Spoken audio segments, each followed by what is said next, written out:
दोस्तों आज के समय में मेडिकल फील्ड कितनी प्रगति कर चुकी है। जहां पहले हर साल लाखों लोग नई नई बीमारियों के चपेट में आकर दम तोड़ देते थे, वही आज इसका इलाज मिलने के कारण हम कई जिंदगियां बचाने में कामयाब हो जाते हैं। कोविड-19 महामारी को ही देख लीजिए, यह सब आग की तरह फैलने लगे तो किसी को कुछ समझ नहीं आ रहा था कि इससे कैसे बचा जाए और लाखों लोग अपनी जान इस महामारी में गंवा बैठे। लेकिन इसके लिए हम जब सही वैक्सीन प्राप्त हो गई तो इसका असर कम हो गया। कभी आपने सोचा है दोस्तों कि आखिर कैसे हम इस बीमारियों के लिए सही दवा या इलाज ढूंढ पाते हैं? आपको बता दें, इसके लिए दुनिया भर के साइंटिस्ट और रिसर्चर्स कई सारी प्रक्रियाओं से अलग अलग मिश्रण में केमिकल को मिलाकर दवाएं बनाते हैं। ये प्रक्रिया यहीं खत्म नहीं होती, इसके बाद ये भी चेक किया जाता है कि ये दवा असल में असर कर भी रही है कि नहीं। इस टेस्टिंग के लिए रिसर्चर्स जानवरों का इस्तेमाल करते हैं। जानवर भी इंसानों के इस दर्दनाक टेस्टिंग में बिना किसी जुर्म के ही सजा भुगत रहे होते हैं। कुछ टेस्टिंग करने के लिए साइंटिस्ट और रिसर्चर इंसानों का भी इस्तेमाल करते हैं। इसको करने के लिए वैसे तो रिसर्चर्स को स्ट्रिक्ट प्रोटोकॉल का पालन करना पड़ता है, लेकिन आज हम आपको कुछ ऐसे टेस्टिंग के बारे में बताएंगे जो कुछ देशों ने सीक्रेटली इंसानों पे किया है। अब दोस्तों, जानवर हो या इंसान, हमेशा झेलता वही है जो कमजोर और लाचार हो। आगे जानते हैं कि कौन से हैं वो खतरनाक एक्सपेरिमेंट जिसके लिए रिसर्चर्स ने इंसानों का इस्तेमाल किया। नंबर 1, सोवियत सीक्रेट सर्विसेज की जहरीली प्रयोगशाला रेग्री मेलोनोवस्किस रसायन बायोकेमिस्ट्री। आपको ये जानकर हैरानी होगी कि इनके एक्सपेरिमेंट का मकसद किसी की जान बचाना नहीं था, बल्कि ये तो नए नए तरीके से जहर का उपयोग करने के लिए एक्सपेरिमेंट कर रहे थे। उन्होंने अपने शोध के लिए लेबोरेटरीज भी बनवाई थी जो कि एक हाई रैंक ऑफिसर जेनरी येगोडा के निरीक्षण में आती थी। ग्रेगरी के पीएचडी थ्रेसिस एक्सपेरिमेंट का नाम असल में biological activity of the product of instruction of mustard gas with human tissue था। आपको पता है कि इन लोगों ने इस एक्सपेरिमेंट के लिए किसे चुना? फिर से उसे चुना गया जो लाचार था, यानी कैदियों को इसके लिए चुना गया। ग्रेगरी ने प्रयोगशाला में अलग अलग जहरों को इकट्ठा किया, जैसे digitoxin, cure air, cyanide, mustard gas. जाहिर सी बात है कि ये लोग किसी जहर की तलाश में थे जो इंसान को मार दे और उसके ब्लड सैंपल में डिटेक्ट भी ना हो। जब कैदियों को ये केमिकल दिए गए तब उनको बिल्कुल भी नहीं अंदाजा था कि वो किस चीज को खा रहे हैं। वो तो जब उनके अंदर प्रक्रिया होने लगी और उनकी धड़कन अचानक से बढ़ गई, तब सांस लेना उनके लिए मुश्किल होती गई। तब जाकर उन्हें अंदाजा हुआ कि उन्हें जहर दे दिया गया है।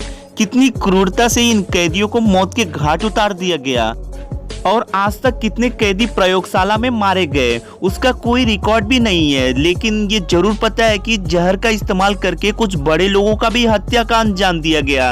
असल में ये भी किसी को आज तक नहीं पता चल सका है कि टेस्ट कहाँ किए जाते थे और वो कौन सी प्रयोगशाला थी और वो कहाँ उपस्थित है। ये बात अभी तक सीक्रेट रखी गई है, लेकिन ये जरूर अंदाजा लगाया गया है कि किसी पुलिस स्टेशन के पास स्थित है। कुछ लोगों का तो ये भी मानना है कि आज भी कहीं ना कहीं इन लेबोरेटरीज में ऐसी टेस्टिंग जारी है। Number 2, American mustard gas testing. अपने खुद के लोगों पर अमेरिकन आर्मी ने एक बार सैन होज द्वीप पर रुकने के लिए अपने कैंप जमाया। इस कैंप के दौरान उन्होंने ये निर्णय लिया कि यहाँ वो इंसानों पर मस्टर्ड गैस का असर टेस्ट करेंगे। इस प्रयोग के लिए उन्होंने अपने ही कुछ साथियों को चुन लिया, लेकिन आपको बता दें कि ये चुनाव जिस आधार पर किया गया वो ये था कि डार्क किलर के स्किन वाले अफ्रीकन अमेरिकन इस प्रयोग का हिस्सा बनेंगे। अब आप सोच रहे होंगे कि ऐसा कोई कैसे कर सकता है? रंग के आधार पे तो ये भेदभाव है, तो कहीं ना कहीं ये सही भी है।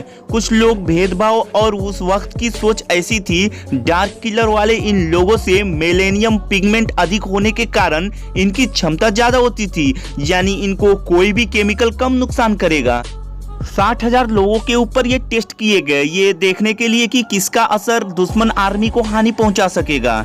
इनको 3 तरीके से टेस्ट किया गया। या तो मस्टर्ड गैस को लिक्विड फॉर्म में डायरेक्टली स्किन पे लगाया गया, जिसे पैच टेस्ट भी कहा गया। दूसरा स्किन टेस्ट, जिसने मस्टर्ड गैस को धुएं के फॉर्म में सोल्जर के ऊपर छोड़ा गया।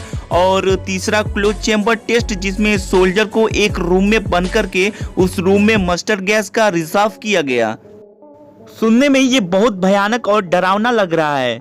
मस्टर्ड गैस के कांटेक्ट में आते ही त्वचा पे छाले पड़ जाते हैं। यही नहीं, ये अंदर आपके फेफड़ों को नुकसान पहुंचाता है। टेस्टिंग में ये पाया गया है कि फेफड़ों में भी ये छाले बनकर उन्हें डैमेज कर देते हैं। और तो और इसका एक सबसे बड़ा नुकसान तो ये भी है कि ल्यूकेमिया यानी स्किन कैंसर की वजह बन सकता है। इतना सब होने के बाद भी सैनिकों को किसी भी तरह का कोई मुआवजा नहीं मिला, क्योंकि ये रिसर्च सीक्रेटली की जा रही थी। Number 3, Nazi experiment. नाजी को उनके क्रूर एक्सपेरिमेंट के लिए जाना जाता था, क्योंकि उनके दिमाग में ऐसे क्रूर भरे आइडियाज और एक्सपेरिमेंट करने के लिए भर भर के कैदी भी हुआ करते थे। नाजियों के टाइम पे करोड़ों लोग इस प्रार्थना का शिकार हुए। लेकिन सबसे ज्यादा अगर किसी को प्रताड़ित किया गया तो वो है जुड़वा बच्चे। इन नाजियों में से एक डॉक्टर ऐसा था जिसे लगता था कि उसे जेनेटिक से रिलेटेड जो भी जानकारी प्राप्त करनी है वो इस एक्सपेरिमेंट के माध्यम से मिल जाएगी। इस सन के डॉक्टर ने ना जाने कौन कौन से प्रश्न अपने दिमाग में सोच रखे थे और इसी के उत्तर के लिए ये सारे काम किया करता था। इसका नाम डॉक्टर जोसेफ मेंगले था। ये पहले तो आने वाले कैदियों में से जुड़वा बच्चों को छांट लिया करता था। ऐसे लगभग 3000 जुड़वाओं को इसने इकट्ठा किया और अंत होते होते सिर्फ उनमें से 200 ही बचे। असल में पहले तो इन जुड़वा बच्चों की जिंदगी दूसरों कैदियों से ठीक हुआ करती थी, क्योंकि उन्हें खाना और पहनने के लिए कपड़े मिल जाते थे। लेकिन बाद में शुरू होता था इनकी प्रताड़ना का सामना। दोनों जुड़वाओं पे अलग अलग किस्म के प्रयोग किए जाते थे और कई बार तो इन्हें केमिकल के कांटेक्ट में लाया जाता था, या आंखों के पुतली का रंग बदलने के लिए इनकी आंखों में हानिकारक आई ड्रॉप डालकर चेक किए जाते थे, जिसकी वजह से अंधे भी हो जाया करते थे। यही नहीं, कई बार होशो हवास में इनका ऑपरेशन करके इनके शरीर में से किसी भी अंग को निकाल लिया जाता था। कई बार जैविक हथियारों को इनके ऊपर इस्तेमाल करके उसका असर देखा जाता, जिसके वजह से उनकी मृत्यु भी हो जाती थी। इतनी ज्यादा भयानक और दर्दनाक मौत इन जुड़वा बच्चों या लोगों को मिलती थी, उसका आज अंदाजा लगाना भी मुश्किल है। यही वजह है कि इस डॉक्टर मेंगली को मौत का फरिश्ता कहा गया है। तो दोस्तों, देखा आपने कि किस तरह से साइंटिस्ट सिर्फ कुछ एक्सपेरिमेंट के लिए कुछ हजारों लोगों को जिंदगी के साथ खिलवाड़ करते हैं। दोस्तों, आपको वीडियो कैसी लगी कमेंट करके जरूर बताइएगा।